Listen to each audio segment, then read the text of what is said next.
What do I do with my life? If I were to get more theoretical and abstract, this question would probably be phrased as, what is the purpose of life? However, it's a very specific and loaded question, and one that's both very simple or very difficult to answer. Everyone asks themselves this question at least once, probably many times at some point in their life, or more likely than not, at each major junction in their life. If you were to pose this question to a young child, this question would more likely be phrased as, what do you want to be when you grow up? His or her answer would probably change a lot depending on his or her mood and also what stage of life they're at and whether they're graduating high school, going to college, coming out in the workforce, switching careers. If you told me that growing up my path would take so many turns, I would not have believed you. Let's take a quick look back. I've been a pianist, an actress, a model. I've worked in the media, finance, and online industries. I've been a writer, a teacher, and now a serial entrepreneur. It might seem like I've done a lot, right? But I'm actually not unique or notable for my experiences. There are many people who've explored myriad paths in their lives. This is not surprising because lifespans are increasing, and so are experiences and possibilities.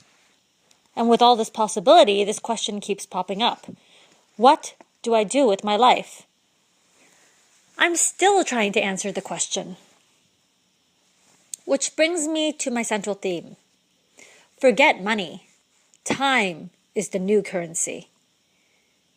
Now, in terms of history, we have now flown through the information age and have arrived definitively into what I call the communication revolution. We have seen the development and reign of social networks like Facebook, Twitter, Weibo, LinkedIn, and instantaneous real-time communication like WhatsApp, Line, WeChat, and so on and so forth. We live in a day and age of shortened communications and attention spans. All of this points to an overall lack of time. In fact, these so-called developments in technology and communications have both increased efficiency and expectations. It's sad, but people now expect you to do more within a shorter amount of time. And as we all know, there is never enough time in a day. So in the end, it's not about the dollar, the gold, or Bitcoin. It's about time. Because money comes and money goes. And with money, you can always spend it, save it, earn it back. With time, though, it's a different story. We all spend a lot of time, waste a lot of time, and you know what? You can never get it back. What does this all mean?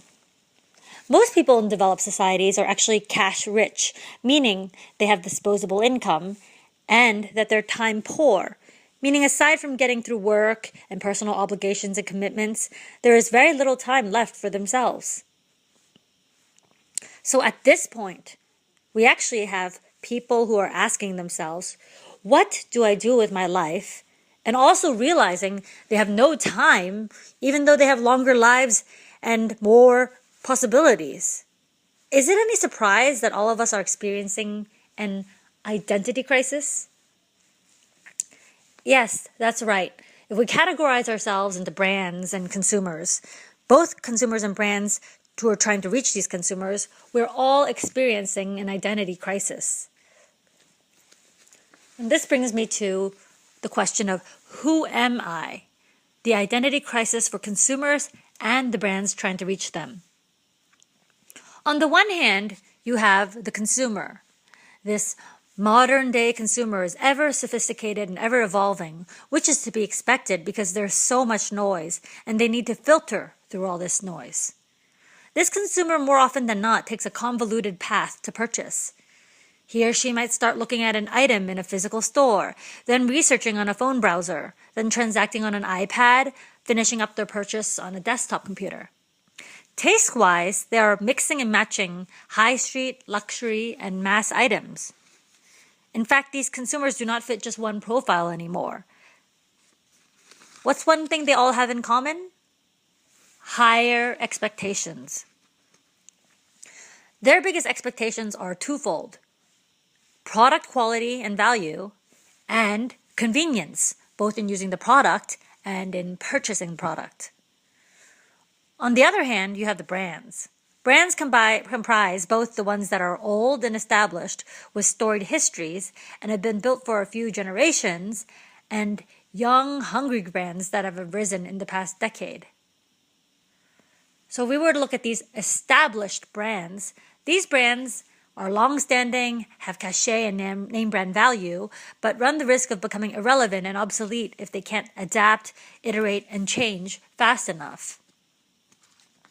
And then you have the young and rising brands. These include the new hit technology companies, fast fashion, and fast-moving consumer goods, just to name a few categories. Now, all brands are struggling to be heard through all the noise that is being generated by all this extraneous communication and a competition to stay relevant. The brands that survive are the ones that are able to develop their own coherent voice and, by extension, their identity. These brands are the ones that are able to tell a story, generate excitement, resonate with their customers, and create value and revenues. This ongoing identity crisis amongst consumers and brands is the backdrop for what I'd like to call the rise and fall of retail. I've been to a lot of conferences, and at each one they're telling me that brick and mortar is dying. Well, this is a myth. The truth is that nowadays you need to have e-commerce and physical retail, or what I call clicks and bricks, as well as social commerce, as part of your online and offline retail framework. This begs the question, why does retail itself need to be so complicated? Remember, it's because the consumer is growing ever savvy and ever sophisticated. Successful retailers are everywhere their customers are. And since your target customer is easily distracted by noise, as well as choosing amongst a plethora of communication and channels, you need to be everywhere they might be. So long story short, you need to have a mix of different funnels and baskets to capture the consumer and guide them during their complicated path to purchase. You can achieve this conversion or a sale if you can properly unite digital, social, physical touchpoints. And as with retail and channel strategy, marketing strategy also needs to be a mix combining social media, online, traditional, PR, blogs, social media influencers, and so on and so forth. Finally, you must remember to pick your channels wisely. It's impossible to do every social media channel and to do it well. You run the risk, of course, of spreading yourself too thin. Now, underscoring all that I've talked about so far is actually the necessity these days of entrepreneurship. Entrepreneurship is absolutely necessary in this day and age. It's no longer possible to survive working 9 to 5 and expecting to retire. People used to retire on pensions, but the social safety nets are quickly vanishing. People used to live and retire on rental income, but the real estate dream is no longer a reality for most people in the world, especially in developed cities. The best thing to do is to create a business that generates reasonable cash flow. Actually, the only way to build wealth and a legacy for yourself is to start your own company, business, venture, or project, whatever that may be. However, it's important to remember that not everyone is cut out to be a pure entrepreneur. In fact, most people are not this type, and they're unable to stomach the level of risk and commitment needed. I define a pure entrepreneur as someone who just goes for it, takes risks, who is visionary, and also is able to execute to achieve his or her goal, as well as motivate a team around them towards his vision. However, being labeled or calling yourself an entrepreneur is now a ubiquitous catchphrase. Everybody's an entrepreneur these days. You shouldn't be an entrepreneur because it's the, quote, cool thing to do, or because you don't want to work for someone else. As someone who's been at quite a few startups, and is a self-professed entrepreneur, I can tell you that being one is absolutely the loneliest thing in the world. You need to deal with everyone thinking you're absolutely insane. You need to deal with your own insecurities or voices telling you to doubt yourself. And frankly speaking, sometimes I can't sleep at night thinking of how can I run my company better or develop a different strategy or what else could I be doing different. I realize now that I might sound hypocritical or contradictory. You're probably sitting there asking, how is entrepreneurship completely necessary and yet most people shouldn't be entrepreneurs? However, even though I'm saying entrepreneurship is necessary and at the same time saying not everyone is cut out to be an entrepreneur, entrepreneurship itself is still necessary. In fact, entrepreneurship in and of itself is a value. Entrepreneurship as a value. I'm going to say something now that might be extremely shocking or unbelievable. Entrepreneurship and even being an entrepreneur is completely possible without being a founder and starting your own company. I would encourage you to take risks by working for and amongst people you admire as entrepreneurs. This is a way you can cut your teeth on entrepreneurship and actually train to be, or at least think like, an entrepreneur. In fact, every successful employee in every successful company needs to think like an entrepreneur. Like the livelihood of their coworkers and their company's vision rests upon their shoulders, because it does. This means operations need to keep things moving and working and running. Sales needs to bring in revenues. Marketing needs to understand their customer and entice and excite them. Finance needs to make sure the cash is flowing in, and etc. With everyone so busy, it's no longer a surprise that it's now become a 24-hour workday. There's no longer such a thing as a part-time job. You're always on the clock and answering emails or doing work or thinking, even if you aren't physically present. And there's no longer such a thing as work-life balance. It just doesn't exist anymore. Everything is all melding together. So we might as well just accept this new work-work balance with a thin sliver of life. However, that being said, you should try to keep your personal spheres differentiated from your business personas whenever possible. Finally, in order to achieve the value, entrepreneurship as a value, it's important to create value and share values with other individuals, brands, and partners. I'm constantly being asked when my next exit is.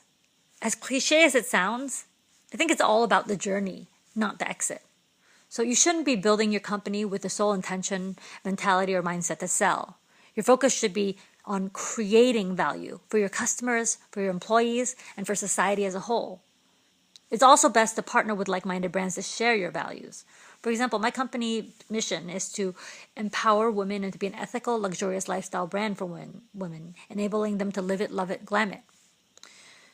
For example, we've partnered with Her Fund, the Women's Foundation, Hong Kong Cancer Fund, Operation Santa Claus, Child Development Center, and so on and so forth. It's actually important to start CSR early and not as an afterthought or after the fact for a PR stunt.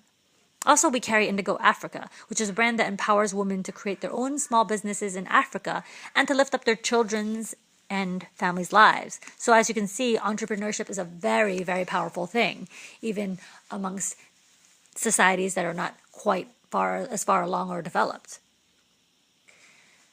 So this brings me full circle to the entrepreneurship mandate. Entrepreneurship is this generation's responsibility. The assets that we are able to create are businesses and jobs. If you want the world to be a better place, if you want to help people, if you want to create value, entrepreneurship is a right, duty, and finally, a privilege. And at the end of the day, if you don't choose to be an entrepreneur, you can choose to espouse entrepreneurial values and to think like an entrepreneur.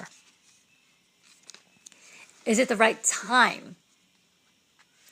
Everyone's always asking, is it the right time to do this? Is it the right time to do that? Well, Glam-it is my labor of love, and I consider it my baby, as do most passionate entrepreneurs and business people when you ask them about their companies and their projects. Some people have asked me when the best time is to have a baby or to start a company. The short answer is, it's never a good time. bringing me full circle to there's just never enough time.